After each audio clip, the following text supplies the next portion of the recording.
Rory Ryan, class of 1996.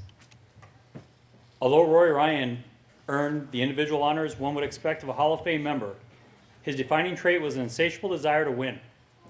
On Coach Elward's first state championship team, he was named Class B Offensive Player of the Year, City Offensive All-Class Captain, and Super State.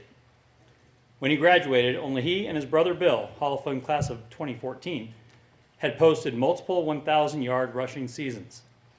Turning to baseball in 1994, he led the Pius X summer team to its first Midget Legion title ever, compiling a 15-1 pitching record and leading the team in all major offensive categories. As that team continued to win division titles and make state title games, he set the career mark for summer batting average, led the state in stolen bases the next spring, and covered center field with reckless abandon. Neither Rory's current career nor his earlier football ascent followed a likely path. He played football only one season in 6th grade before deciding not to report for uniform pickup as a sophomore. He felt that basketball was probably his best sport, and he just didn't enjoy freshman football.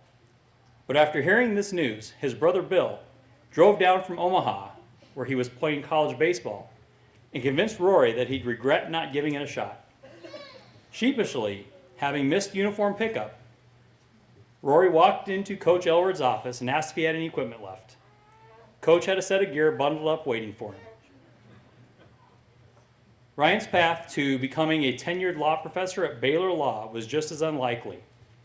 While preparing for his senior football season at Morningside College, one of Rory's college professors convinced him to take the LSAT. But the test was on a game day. The test ended at noon, and the game started at noon. So he took the law school entrance exam in full pads and uniform without studying. After, he threw away all of his law school materials and didn't even check his score. Years later, he graduated with the highest GPA in the history of the Baylor Law, where he'd returned to teach just a year after graduating. Rory's treasured memory. My treasured memory was playing fullback during our state title game. When I was out with a serious ankle injury, Billy Arth hit his stride. He was ready for prime time. Although I ran for 200 yards in a playoff game upon returning, it was clear to me that I wasn't going to be the same without much rest. So when Coach asked me about getting us both on the field at the same time, I happily embraced getting some work at fullback. Then, when my fullback, Ted Castle, got hurt in the title game, I was able to move right there and do for Billy what Ted had done for me forever, do a job out of the spotlight. And that's always how I'll view that ring. Rory Ryan and his wife, Christy, are the proud parents of 3 boys. In his spare time, Rory obsesses over fantasy football, casually studies behavioral economics, and is active in coaching youth sports. Please welcome Rory Ryan, Pius X class of 1996, to the stage. Thank you, Greg. Few sounds trigger my memories like the loudspeaker on a Friday night football game. Just before this recent pandemic, I had one of those flashback memories, and I heard the name Micah Heibel. Only this time it was me, and I was calling one of my law students, Michael Heibel, by the wrong name. The poor guy never stood a chance, because I knew the name Micah Heibel from all the days I used to play behind Aldrich Field playing pickup games, and that's all we heard coming out of the sky was Micah Heibel with the carry, Michael Heibel with the carry, Micah Heibel with the touchdown. And so we were all Micah Heibel, and that's what we got into fights about. But then that name changed, and out of the sky it started to say Billy Ryan. Since then, of course, he has become more refined and has gone with the more formal name of Bill, but Billy Ryan rang from the sky. And as you would expect, this was formative for me as a youth.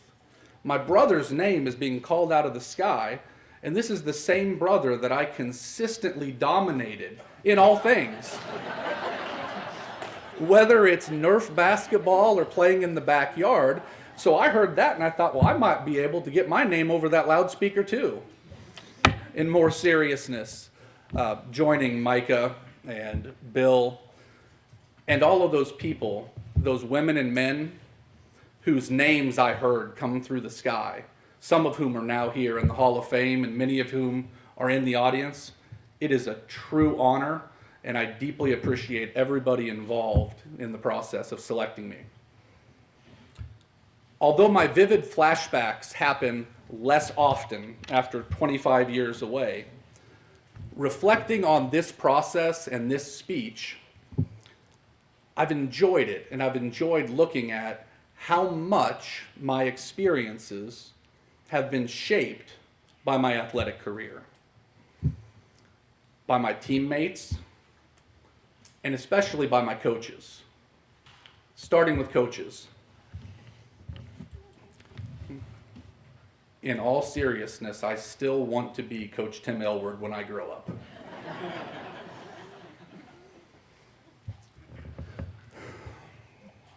I've heard people say that Coach Aylward is scary and that they're afraid of him. I don't think that's what they mean. That was not true for me. I've never been scared of Coach. I won't call him Tim, but I've never been scared of him.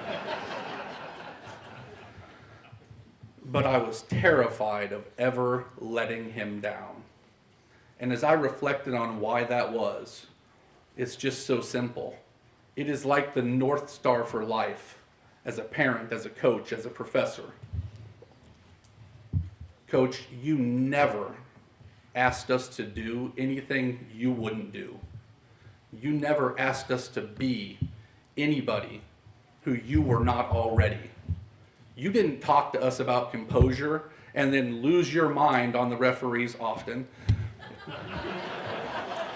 You didn't tell us about hard work and then not show up.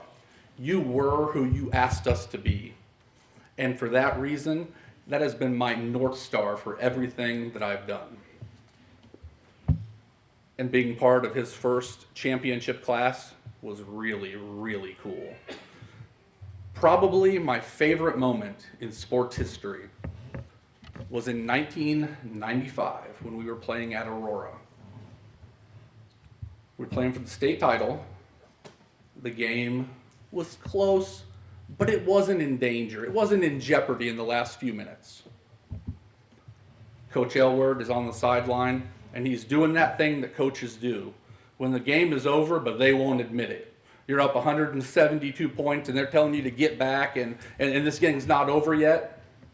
But his face started to betray his words. As he was saying it's not over, his face told us it was over. Coach should never have had a weight on his back that needed to be lifted, but being part of that first title will always be my best sports memory. I feel like I cheated a little bit because I gave Greg my second best sports memory because I wanted to save that one for my speech. So sorry, Greg. Coach Jim Hansen. Where's Jim at? I was on the bench for early Jim. Not much different than current Jim. But I saw Pius when there was no loudspeaker at all. When the baseball program was nothing. And what I learned going forward is a lesson I relay daily. And that is that a vision and unbridled, sometimes raging bull-like passion towards that goal can go a long way to achieving a task or to advancing a cause. So Coach, for that, we thank you. There's no way this baseball program gets to where it is now without Coach Hansen being that bull and knocking down all the paths. Then there was Troy Scharf, Coach Scharf. Is Coach Scharf here? I want to make sure I talk right to you. See, I saw the youngest and the rawest of Coach Scharfs. He was still playing baseball at UNO when he came and coached our team. But he taught me the lesson, a very nuanced lesson. There's a pretty good story behind it that I needed at the time. I don't remember the exact conversation, nor can I use the words that he probably used. But something had happened, and Coach was not happy with my hitting. Will you give me a water, bud? I forgot it. Thank you.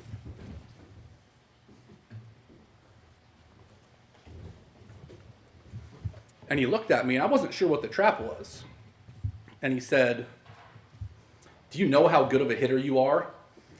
And I didn't think there was a good answer to that question, and he never really wanted answers to his questions anyway. And he said the two words that he's most famous for, at least with us, "Let's go." And he probably doesn't even remember it, but he walked out to the mound. Remember, he's pitching at UNO at this time. He walks out to the mound, he gets warmed up, and he said, "Let's go, get up to the plate." And in my mind, I'm overmatched, and it's not fair, and he's bullying me, and he's feeding his ego. But that's not happening at all, because as I swung and missed at, let's be generous, those mid-80s fastballs, we'll be generous, he described in that 1990s Troy Scharf vocabulary exactly how I was falling short of his expectations. And by the end of the session, 15 years old, and I'm spraying balls all over the outfield.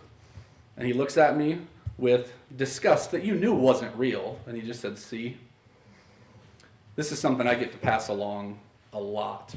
I get to teach and coach outlier students and athletes down in Texas and at Baylor Law. And very often, I get to find somebody like that and tell them, don't downplay your talents. Don't pretend you don't have them. No false humility. Own it. If God blessed you with some superior talent, you own it and you hold yourself to higher expectations." One quick example of that, where I invoked my inner Scharf with perhaps some more refined vocabulary. I had a first-year law student who was truly prodigious, and I told her that in as many words, putting the same kind of pressure on her. And 3 weeks into her law school career, I had her in the backyard feeding arguments to Judge Kenneth Starr about a legal position, and she swung and missed a whole bunch at the beginning first. And at the end, I just looked at her and said, "See?" and walked away. After that, Coach Scharf, along with Coach Onuka, and I went to that midget state legion title, and I have learned as much about coaching from those two as I have from anyone else. Teammates, I've got to be quick, because if it's not quick, it's forever. I could stand up here all night, and I'm used to taking 75 minutes every time I get one of these things. So I just want to share a thought and a story about teammates. The thought is this: Teddy Castle, Tim Hagedorn, and everybody who blocked for me, you should be here. Your names should be on the plaque. And I know everyone says it's cliche, but let me speak to a very dedicated audience here. If you ever played running back, it's not cliche. Look, you know what they told me to do? They threw me a ball and they said, "Run away from large, angry men who are going to hurt you. And if you run the right way, people will clap." This is not heroic. This is intuitive. Meanwhile, the linemen and the fullbacks are the ones who are out there intentionally smashing into each other so that my name can be called from the loudspeaker. So when you hear somebody say that, it's not cliche. It's not cliche. Those guys should be here. My story comes from Tim Seelock, and it's one of the best lessons that I don't know if he meant to teach me or not. Tim was my catcher. I did an awful lot of pitching when I was here. And on the biggest moments, the biggest days, the biggest games, the bases loaded, Tim would catch, and I wanted nothing more than to get that ball and immediately go challenge the batter. I couldn't wait for it to happen. Tim uniformly would say time, and with his trademark Seelock speed, would inch his way out to the pitcher's mound and usually make some whimsical comment or point out that this might be a good time in the bottom of the ninth inning to look at the co-eds he had found attractive down the third base line. And I thought at first he was trying to break the pressure, but before he left, he always made it really clear that that's not what he was doing at all, because he would turn around as though I didn't know the situation, and he would say, "Wow, district finals, bases loaded and 2 outs. There's no room for this guy anymore. Let's go get him." And there's a huge lesson in that for me that I try to instill in my students and my players every single time we compete. and that is don't rob them of those moments. Don't tell them it's no big deal, it is. When students tell me, I'm really nervous, Prof, I'm getting ready to go argue a case, they look to me for some comfort, like I'm going to tell them, don't be nervous, it's not a big deal. And I always say, I would be too, that's scary. And they look at me with horror, and it usually involves some long discussion afterwards where we talk about owning those moments. Why would we fight for all those moments? Why would we work so hard to get there? And then just because we want to hedge our disappointment if we lose. Somewhere along the line, everybody said, well, if we lose and we really put it out there and we realize it, it's going to hurt too badly. I think that robs people of all the moments. And Tim made darn sure I never lost any significance of any moment out there on the diamond. Before I sit down, rather than do what I should do in a lot of ways, which is acknowledge my family and talk about them directly, I'm going to do something that they would rather I do, and I'm going to share a story. I'm going to be quick, and it's not a very happy story, all right? But it's not a Debbie Downer moment. I'm not doing it to make people sad. I'm doing it as a moment of empowerment, and I think I need to do it because the people in this audience are the same names that I keep seeing last names repeating on those trophy cases. There are a lot of people who played and who have kids who play, and coaches and grandkids. And this is a story from during the pandemic that I want to tell most importantly because my kids are sitting right there, and that loudspeaker, it started coming awfully young for them. During the pandemic, I was reading a social media post, and we'll call the guy Nick. Nick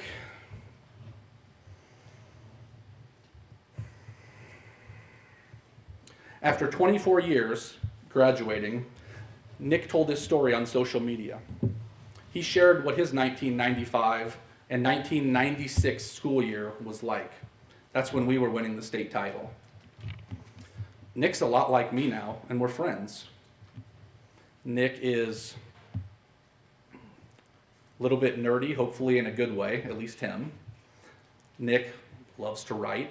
He's passionate, and he has no interest in convention whatsoever. But he didn't run very fast, and to my knowledge, he wasn't good at hitting flying objects with sticks. And so he had a real different 1995 than I did. It involved the type of bullying, the type of vindictive, repeated bullying that you would not believe happened outside of fiction novels unless you had lived it. And then I scanned the comments, and it wasn't unique to him, or here, or that year. It was unthinkable what happened while we were here. And so I wondered if memories had faded. If I remembered it, if I had been a part of it, and I called him, and we talked for a bit. And he said to me, no man, you were always cool, you just let me be. So I hung up relieved. And then immediately it started to gnaw at me that I was relieved about that. Sure, great, I wasn't the bully. I wasn't the one, but I didn't stop it, and I didn't see it because I didn't look for it. And so to my kids who are sitting right there, to my godson who is watching this recorded, and to every athlete who hears this, understand that with that loudspeaker and those names on the jerseys comes immense power. Your tribe makes you immune. You have none of the problems that the ordinary student has. You are, by definition, not an outcast. While we were worried about Aurora and cover 2 defense, he was worried about being physically ill every day, going to counseling for suicide prevention, and thinking about doing the types of things that land you on the national news when you do them at a school. Some say athletes shouldn't rule the school. In some sense, of course, I agree. But let's be realistic.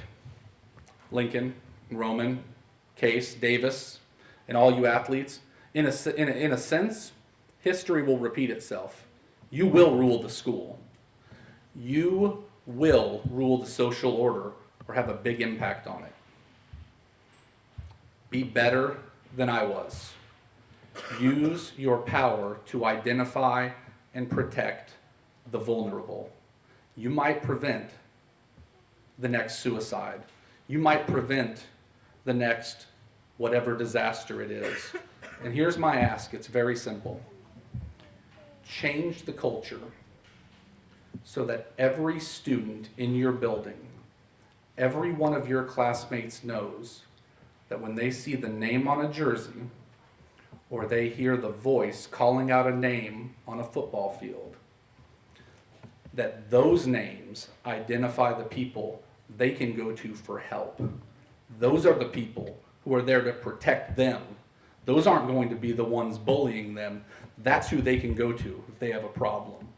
When that happens, then athletes will be fully worthy of the veneration that we give them.